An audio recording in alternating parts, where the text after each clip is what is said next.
Welcome back to Matt and Matt Live post game. I'm DJ HazMatt. And I'm Matty Willz. Make sure you guys keep those comments rolling in because we love to read those off while we do our show. Rough game for the Brownies today, though. 6 points. The hazardous one. Explain that. Defend that. You want me to defend it? I can't defend a loss. You know what I'm saying? Listen though. What happened today is the Raiders did to us what we should have done to them. They ran the ball, quick little passes. They played, with the weather.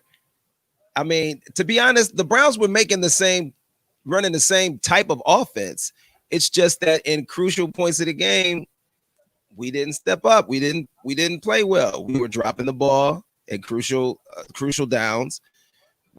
I'm not even going to put this game on Baker. Even Baker didn't have it because Carr wasn't out there going crazy, throwing for a tremendous amount of yards. This was the type of game where that wasn't going to happen because of the weather. So you have to lean more on your running game. And I thought Kareem Hunt was having some good plays. It's just you got to stick with that. And like I said, in the clutch, Njoku with a drop. Landry had a couple. Landry, I mean, he got hit, but that was a touchdown pass if he holds on to that. You know what I'm saying? Yeah. So changes the whole outlook of the rest of the game. If he scores that touchdown. I'm not going to hang this on Baker. He had a couple shaky throws. I'll chalk that up to the weather, but he wasn't out of control all game. He was hitting people. They were dropping the ball. The Raiders did what the Browns should have done, and they out-browned the Browns in the dog pound and just brought it ground and pound, and they got the ugly win in the ugly weather. So hats off to the Raiders. Come all the way across the country to get a win against the Browns team that was favored in this game, a Browns team that had won 2 more games than the Raiders had won in this game, and a Browns team that, quite frankly, I think didn't necessarily have the right game plan today. I would just say this about Stefanski's game plan, and I know we'll get to our report card in just a minute. But Kareem Hunt, 14 carries. I would have told you if we would have had a pregame show that I would have expected to see 20 carries minimum for Kareem Hunt. 20 minimum. It doesn't matter necessarily if he only hits you for 1 or 2 yards. He's a very strong running back. He's going to get yards after contact, and he gets stronger as the game goes along. In a 1-score game, which was where we were at most of this game until that final field goal by Las Vegas, a 1-score game, we should have been grounding the ball. I completely agree with that, Haz. We do want y'all to keep those comments coming in. DJ Ryan Wolf, our very own, we see you. The mad face emoji. How come we didn't check in with Ryan Wolf at halftime? What happened? Something happened? We had different. Where were you, Wolfie? We had a different producer today. We got off track. Yanni Rude, of course, they definitely cheated Landry out of that touchdown. Though, let's talk about that play. Haz, do you think that should have been a touchdown by Landry, or do you think that the refs got it right on the challenge? The ball hit the ground on the Landry play. Right, it hit the ground, but did he lose control? He did, but the ball, he didn't have control. You have to have control first. Right. And then go down. You know what I'm saying? So the ball was a little loose in his arms when he went down. I'm not going to sit here and just be a homer and say whatever. Whoa, that is the most shocking thing. You're not going to sit here and be a homer? Are you sipping that Jack Daniels? I'm just giving you the real. This is a professional show. I'm not going to sit here and lie to the people. We got people checking in. You know what I'm saying? Like Chandra, they expect us to keep it 100. You know what I'm saying? Right. Antoine. Right. Is checking in. So, no, Antoine. I'll get to Antoine in just 1 second. That's my guy, and I know what he means. I think though that the Hunter Renfrow touchdown was also incomplete. So, if the Landry was incomplete, I think the Hunter Renfrow could have been incomplete as well because that ball hit the ground. He didn't necessarily have complete control of it before it touched the ground, but they didn't overturn it. There was 2 differences. One, you could see the bobble in Landry's ball, and 2, they didn't have the angle to get really up close, a good shot at what happened in the one that they ruled a touchdown for the Raiders. I do think both calls ultimately were correct, and I do think that I do think Las Vegas played better football today than the Browns. We could not stop their running backs at all. I mean, it was a wrap. Like this is a lesson. This is a lesson for Kevin Stefanski, who I think Kevin Stefanski's a good coach. He's a good coach. I like what he's done so far. I mean, we're 5-3 for crying out loud. But he was in Minnesota where it does get cold. However, they play inside when they play in their home games. So he has to understand how to call a game in weather like this. This is where you lean heavily on your run game. Yeah. There should have been a lot more Hunt. There should have been a lot more, what's his name? D'Ernest Johnson. Yeah. There should have been a lot more of them featured in today's game plan based on the weather, because Baker wasn't going to be able to throw it around like he did last week with the wind swirling like that. Gruden knew that. That's why they kept handing the ball to Jacobs, and they kept just inching the ball down the field. We couldn't get him off 3 yards here, 4 yards. I mean, here's the difference of the game. The Browns. Go ahead. No, the Browns. Go ahead. No, go. You go. My bad. No, I was just gonna say, tell me when you saw Jacobs have some extraordinarily long run in the whole game. You're right. You're exactly right, and that goes right into the difference of the game. But he went over 100 yards. Yeah, he had 31 carries. Jacobs did, but outside of Carr, the Raiders ran 39 times by running backs or fullbacks. 39. The Browns only 16. 14 carries for Kareem Hunt, 2 for D'Ernest Johnson, 6 for Baker Mayfield. Of course, none of those were designed runs. So you only ran the ball 16 times today with wind gusts up to 40 miles per hour. And then with the Raiders coming in here with the right game plan, Stefanski failed today. Let's get right to the report card. Oh, let's just real quick on Antoine Steele. That's my guy. And Sam, you're running things today. When he posts, he's probably talking about the Ravens. He's a huge Ravens fan. So his little line about Lamar playing like a llama, he's just trying to be a Ravens fan. We don't necessarily need to, need to bring that to the forefront. That's my guy. Shout out to Twino. I appreciate you watching, big dog. So he's a troll, is what you're saying. He's trolling right now. He's trolling right now for sure. I like this comment from Michael. He would be one of your friends. Okay, Michael Gibson. Come on, yeah. Michael Gibson said something. He said, unprepared. Raiders had perfect game plan. They executed to about perfection. I love our Browns, but man, they just didn't tackle or do anything well. You are absolutely right, Michael Gibson. They could not tackle, at least when they needed to. Right. Jacobs all day long. Which was about every play. I mean, come on, man. Every time they ran the ball. A couple stops. You know what? Yeah. Let's get to our report cards game. All right, let's get to the report card. Kevin Stefanski, every game we grade the head coach's performance. He's a rookie head coach.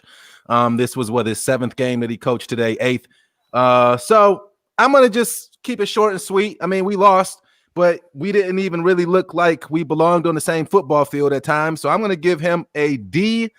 The only reason I'm not going to give him an F is because we didn't get blanked. If we would have got shut out, he would have got a flat F.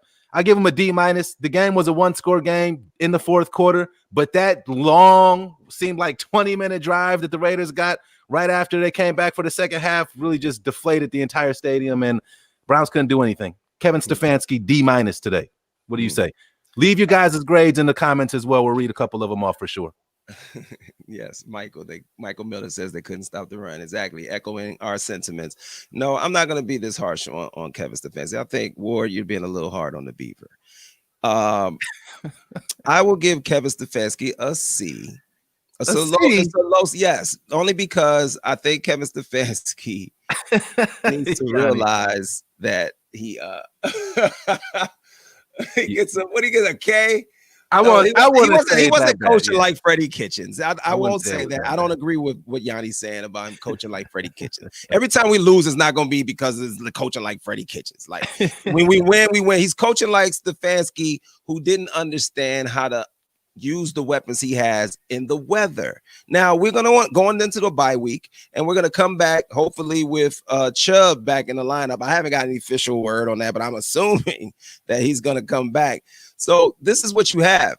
And for games like this, you have a two-headed monster that can just ground and pound, do exactly what the Raiders did to us today.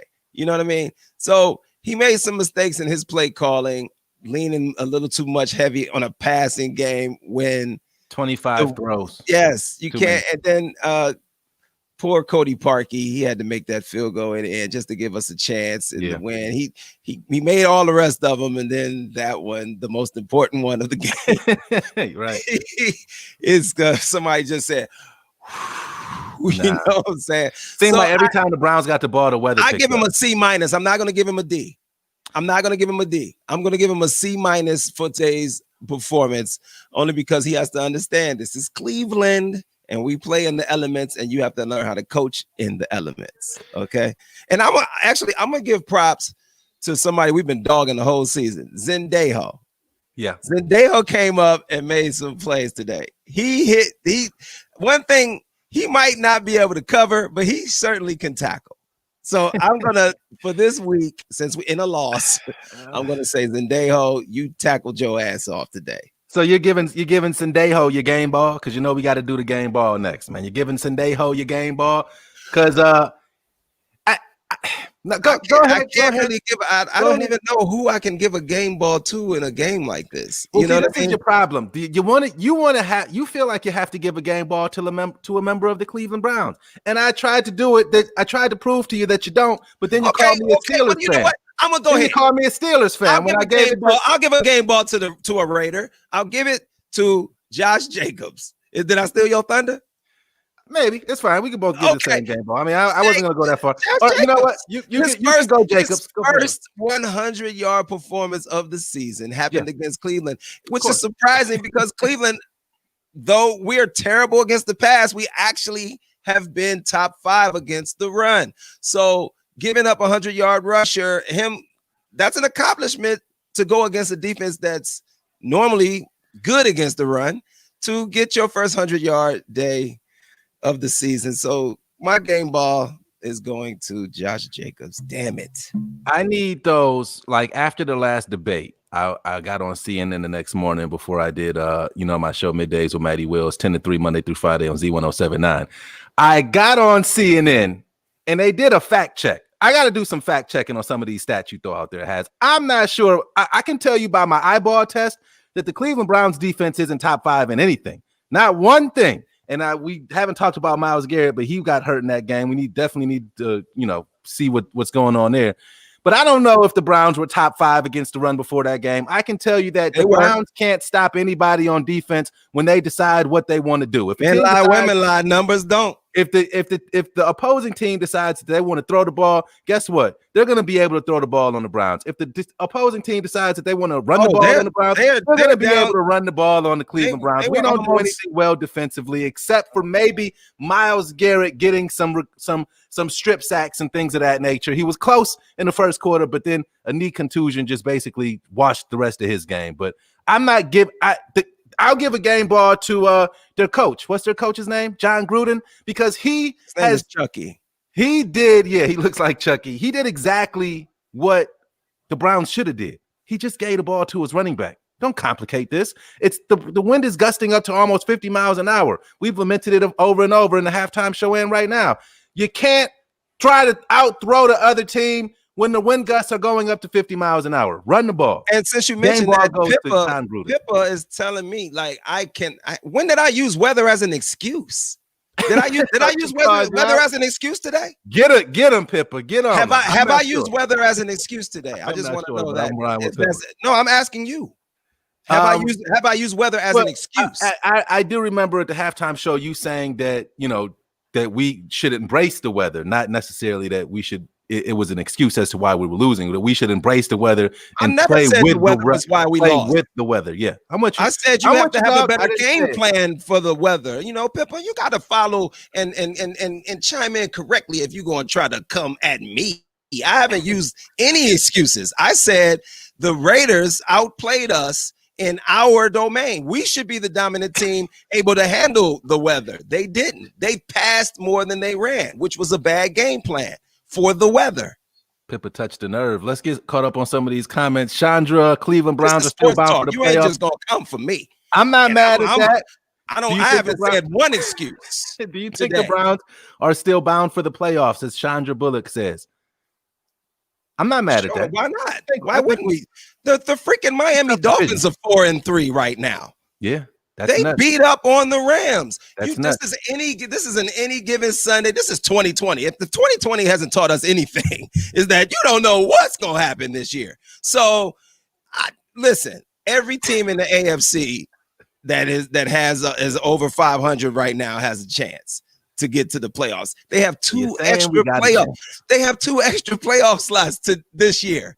One for playoff slots this year. One extra for each conference. Okay, so that means there's an extra chance for teams to get in. We're freaking 5-3. Y'all act like we have a losing record or something. Well, we're in a tough division. I will say that. Probably the best division in football. Twan says, I'm a 6'5" troll, but always support. Hey, I see you, Twan. Good. We need some. Can we get some air horn for Twan? You don't got it hooked up today? That's all good, man. Pippa has, we got that one. And Pippa says, oh, so I think that means I don't even know what she's sympathizing for you, bro. Because there's no sympathy. I haven't asked for sympathy at all. All right. Stop trying to play me. Don't try to change the narrative on me. I said what I said. So we've given out our game balls. We've done our report card. Next week, the Browns have a bye week, which is right on time after that, what we just witnessed on that football field today. It's not right on time. You never want to go into a bye week on a loss. You gotta lick their wounds. Hopefully, you gotta go for 2 weeks. And yes, it was rough. The Browns, listen, we are in the thick of things, but this is a way to get the media off us. As soon as the media, like everybody on the NFL Network and ESPN, everybody picked us to win today. I don't like being favored. I like being the underdogs that we are. I don't want everybody riding on us. Leave us alone, okay? You didn't like us before. Don't try to like us now. Don't pick us to win. Let us just do our thing. You know what I'm saying? We over here. You ain't never cared about Cleveland, especially the Browns. People reference the Browns whenever it's anything to do with losing, okay? So just cut it out. Don't pick us. Leave us alone, because we don't perform well when people think we're going to win. I just think they need to stop. Cleveland Browns have a bye week next week, which means that we won't have a show. Oh, but maybe are we doing a show next week? We should probably talk about this off air. But we do have a couple of prospective guests coming up for the rest of the season, right? I know you touched on one during halftime. Eric Metcalf. I can say Eric Metcalf. That's confirmed. What day we got that for? So that's later this month. You got to tune in every Sunday. There you go. So we don't know, but Eric Metcalf. We also have I'll tease this. I'm not going to say a name, but we have a current Browns player that is going to join us next week. Next week. Oh, that's confirmed. All right. Yeah, man, why not? Okay, why not? I'm not mad. I'm checking in the private chat for the date on the Eric Metcalf, but you just laid it out there the way we should lay it out there. Tune in every week. One of these weeks, the legendary Cleveland Brown member Eric Metcalf will be joining us, and Haz will probably not be able to contain his excitement because that's right from his era. I'm gonna do some Wikipedia. I already met Eric Metcalf research, so I can figure out. I'm just joking. I was going fanboy out here. Come on. All right, man. Let's wrap this, man. I think we've given the people all we could on a game that the Browns scored. Yeah, there was really nothing to really talk about. We took a loss. It's unfortunate, and it was unfortunate that it was an AFC loss because that's gonna matter later in the year. So we'll see how the season pans out because everybody's got a chance. That's all I'm saying. So Browns, we still in it. I'm not gonna leave on a negative note. We're still in the hunt. I will say they did just tell me the date, and I'll just say that it's in November, and it's November 1st. So make sure you guys check out every show. We can say the date now, right? We can? You can. Say it. You gave it to us. All right. November 22nd. Yes. Legendary Cleveland Browns member Eric Metcalf will be joining us. Next week on the bye week, we'll be having a current Browns on the show as well as they get to rest during their bye week. And hopefully Kevin Stefanski can get his ish together. He's learning. He's a first-year head coach, man. He made some mistakes today. I'm not gonna lie. But I still think he's a good coach. But we're gonna end on that.